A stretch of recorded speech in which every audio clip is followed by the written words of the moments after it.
தோழர்களே, இப்போது ராஜா நாம் எடுத்த முடிவை விமர்சனம் செய்திருந்தார். தோழர்கள் என்னிடத்தில் அதை பற்றியெல்லாம் கேட்டார்கள். நான் அதை பொருட்படுத்த வேண்டாம், கடந்து செல்லுங்கள், அதற்கு யாரும் எதிர்வினையாற்ற வேண்டாம் என்று பேசியவர்களிடத்தில், தொடர்பு கொண்ட தோழர்களிடத்தில் சுட்டிக்காட்டினேன், அறிவுறுத்தினேன்.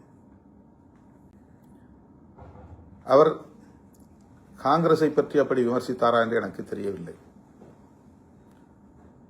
இடதுசாரிகள் ஆதரவு நல்கியதும் ஒரு அணிமாற்றம்தான். அவர்கள் அமைச்சரவையில் இடம்பெறவில்லை, ஆனால் தாவேகாவுக்கு ஆதரவு நல்கியிருக்கிறார்கள். அதே நிலைப்பாட்டைத்தான் நாமும் எடுத்தோம். ஆனால் நம்முடைய தோழர்கள் அமைச்சரவையில் இடம்பெற வேண்டும், அதுவும் நானே இடம்பெற வேண்டும் என்கிற கருத்தை தொடர்ந்து வலியுறுத்தியதன் விளைவாக, தாவேகா தரப்பிலும் அழைப்பு விடுத்ததன் விளைவாக அமைச்சரவையில் நாம் இடம்பெறுவது என்ற முடிவை எடுத்தோம்.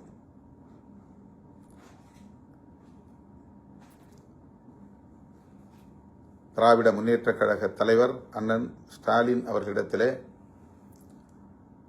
இந்த ஆதரவு நல்குவது என்கிற முடிவை நேரிலே சந்தித்து, இடதுசாரிகள் எடுத்த முடிவை நாங்களும் எடுக்கிறோம் என்று சொல்லிவிட்டுத்தான் ஆதரவை நல்கினோம். அவர் அதை பெரிதாக எடுத்துக்கொள்ளவில்லை.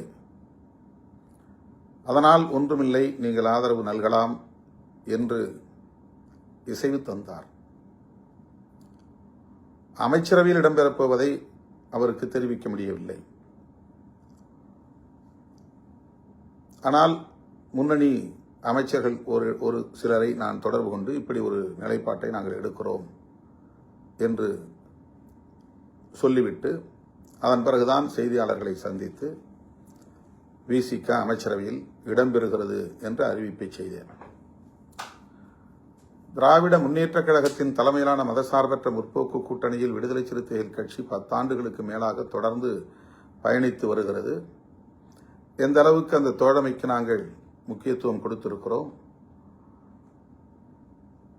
எந்த அளவுக்கு உற்ற துணையாக இருந்திருக்கிறோம், அந்த கூட்டணியை பாதுகாக்க வேண்டும் என்பதில் எங்களால் ஆன பங்களிப்பை எவ்வளவு செலுத்தியிருக்கிறோம் என்பதை திமுக தலைவர் அண்ணன் முத்துவேல் கருணாநிதி ஸ்டாலின் அவர்கள் மிக நன்கு அறிவார்.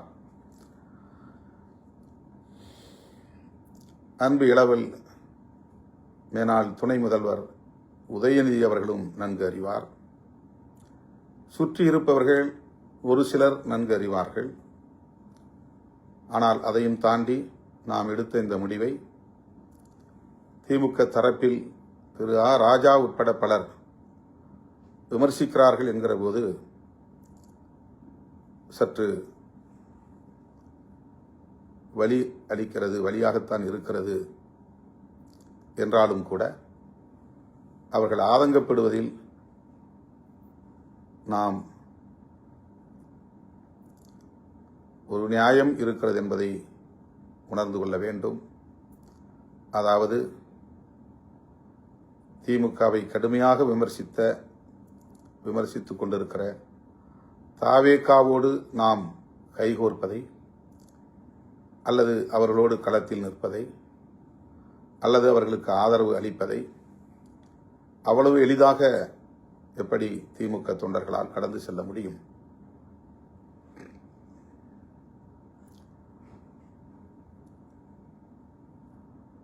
இது மனித இயல்புதான். கடும் சொற்களால் விமர்சிக்கக்கூடாது என்று அண்ணன் ஸ்டாலின் அவர்கள் தன்னுடைய தொண்டர்களுக்கு அறிவுறுத்தியிருக்கிறார்.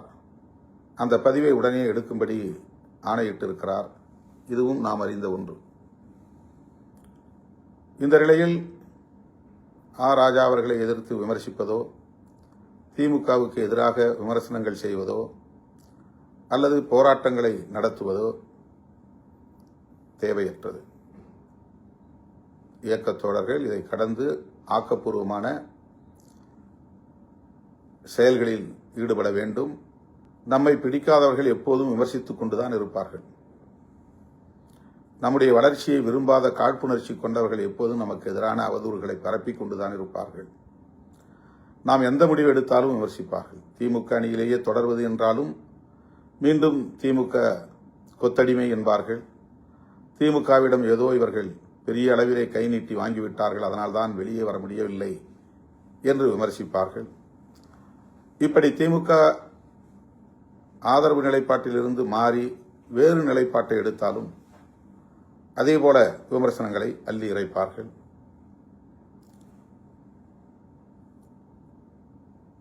இப்போது காங்கிரஸ் செய்த துரோகத்தை விட விசிக செய்த துரோகம் பெரிது என்று கூலிக்கு மாரடிக்கும் கும்பல் நமக்கு எதிரான அவதூறுகளை அள்ளி இறைத்துக் கொண்டிருக்கிறது.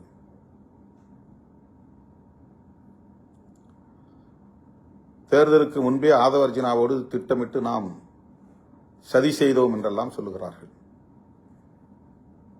மேனாள் முதல்வர் அண்ணன் மு.க. ஸ்டாலின் அவர்களின் மனசாட்சிக்கு தெரியும், விடுதலை சிறுத்தைகளும் திருமாவளவனும் எந்த அளவுக்கு நேர்மையான உறவை கொண்டிருந்தோம், நட்புக்கு எந்த அளவுக்கு முக்கியத்துவம் கொடுத்தோம், அந்த கூட்டணியை பாதுகாக்க வேண்டும் என்பதில், கட்டுக்கோப்பாக வைத்திருக்க வேண்டும் என்பதில், அது வெற்றி பெற வேண்டும் என்பதில் எந்த அளவுக்கு உறுதுணையாக இருந்தோம் என்பது அண்ணன் அவர்களின் மனசாட்சிக்கு தெரியும். வேறு யாருக்கும் இது தெரிய வேண்டும் என்பதில்லை. எனவே என் உயிரின் உயிரான விடுதலை சிறுத்தைகளுக்கு நான் வேண்டுகோள் விடுக்கிறேன். இந்த பிரச்சனையை ஊதி பெருக்க வேண்டாம், விட்டுவிடுங்கள், கடந்து செல்லுங்கள். பிளே ஸ்டோர் மற்றும் ஆப் ஸ்டோரில் இருந்து பாலிமர் செயலியை QR கோடு மூலம் பதிவிறக்கம் செய்யுங்கள். செய்திகளை உடனுக்குடன் பெறுங்கள்.